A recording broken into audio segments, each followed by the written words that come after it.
आप सभी को पता है कि जैसे हमारे जो धर्म में बताया जाता है, जैसे सनातन धर्म में कि कहा जाता है कि जो हमारे युग हैं वो 4 युग है, जिनमें से पहला आता है सतयुग, फिर दूसरा है त्रेता, वहीं पर तीसरा आता है द्वापर, और वहीं पर जो लास्ट आता है वो है कलयुग, और जिसमें हम इस समय में रह रहे हैं। और कहा जाता है कि जो कलयुग है वो एक तरीके से देखा जाए तो अच्छाई का प्रतीक भी है, और वहीं पर दूसरी तरफ ये बुराई का प्रतीक भी माना जाता है। क्यों? क्योंकि इसमें आप देख सकते हैं कि जो कहते हैं कि जो सतयुग और त्रेता युग में जो भगवान को हम जैसे प्रसन्न कर सकते थे, वो हमें कड़ी तपस्या करने के बाद हम भगवान को प्रसन्न कर सकते थे।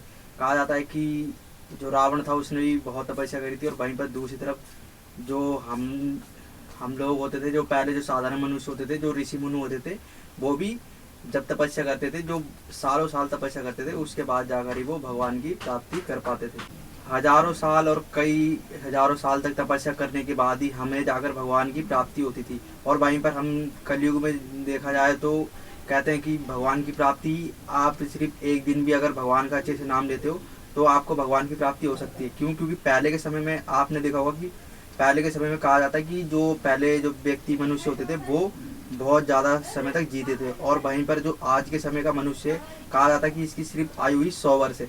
अब 100 वर्ष की पहली बात तो ये है कि 100 वर्ष आज के समय में भी कोई ढंग से जी नहीं पाता। 100 वर्ष कब बीत जाते हैं किसी को पता ही नहीं चलता।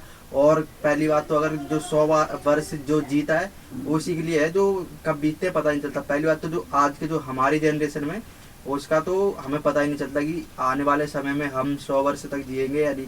क्योंकि आज के समय में आपने देखा होगा कि कलयुग का प्रभाव ही ऐसा चल रहा है कि कलयुग जो है वो अलग ही लेवल पे है। क्यों? क्योंकि आज के समय में हम उस हिसाब से खा पी भी नहीं रहे जो पहले के समय में हमारे पूर्वज खाते पीते थे, तो वो ज़्यादा दिन तक जीवित भी रहते थे। आपने भी देखा होगा कि गाँव में जो व्यक्ति रहते हैं वो आज के समय में भी ज़्यादा जीवित है, और जो आज के समय में जो शहर के मुकाबले में देखा जाए तो गांव के व्यक्ति ज़्यादा जीते हैं। क्यों? क्योंकि वहाँ पर अभी देखा जाए तो शुद्ध हर चीज़ मिलता है, जो कि कलयुग का देखा जाए तो वहाँ पर प्रभाव तो है लेकिन कई चीज़ों में प्रभाव वहाँ पर नहीं है। लेकिन आपको पता है कलयुग की शुरुआत हुई कहाँ से थी? कहा जाता है कि जब भगवान श्री कृष्ण ने अपना जो पूरा कार्य किया, क्योंकि उन्हें करवानी थी धर्म की स्थापना। क्यों?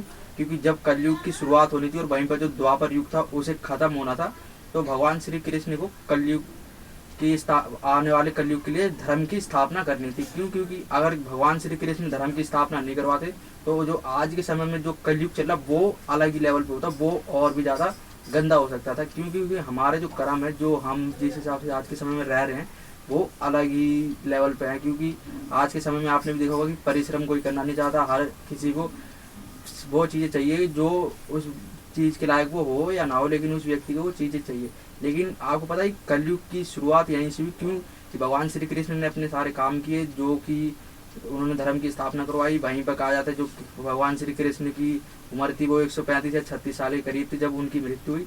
तो जब कलयुग का आरंभ हुआ तो जो पांडवों का वंशज था, जो अभिमन्यु का पुत्र जो राजा परीक्षित था, कहा जाता कि जो वो पहला वही राजा था जो कलयुग में हुआ था। और जब उसने कलयुग से वो मिला तो कलयुग जब उसके पास आया तो कलयुग से उसने पूछा कि तू कब आ गया, तू मतलब शुरू कैसे हो गया, जल्दी आ कैसे गया तू अभी। तो उसने बताया कि जो भगवान श्री कृष्ण थे वो तो चले गए, और जो भगवान श्री कृष्ण चले गए तो मैं भगवान श्री कृष्ण के जाने के बाद ही मैं आ गया था। क्यों? क्योंकि भगवान श्री कृष्ण यहाँ पर आए थे धर्म की स्थापना के लिए, उन्होंने अपना काम किया और वो वहाँ से चले गए अपना काम करके, और वहीं पर जैसे उन्होंने अपना काम किया तो मैं यहाँ पर आ गया। तो जो परीक्षित था वो सोच में पड़ जाता कि यार ये तो मतलब कि गलत है, ये तो वैसे ही आने वाले समय में मनुष्य को परेशान कर देगा, ये तो वैसे ही बेकार युग आ गया अब तो जो परीक्षित था, कहा जाता है कि परीक्षित में इतना बल होता है कि वो जो कलयुग होता है उसको मारने की धमकी भी देता है कि तू चला यहाँ से नहीं तो मैं तुझे मार दूंगा। राजा परीक्षित जो कलयुग को समाप्त करने वाले होते तो कलयुग कहता है कि नहीं, तुम समाप्त मत करो मुझे, मैं मतलब कि बताता हूँ कि मैं कहाँ कहाँ पर रहूँगा और किसको ज़्यादा प्रभावित करूँगा।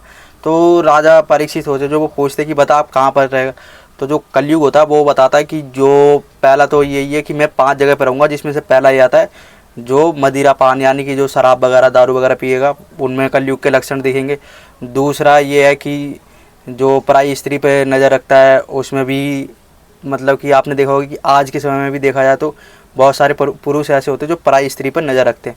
और वहीं पर तीसरा आता है कि जो भी जुआ खेलेगा वो कलयुग के प्रभाव में रहेगा। आपने देखा होगा कि आज के समय में ये आम बात हो गई, जुआ वगैरह, दारू, सिगरेट, ये सब आम बात हो गई।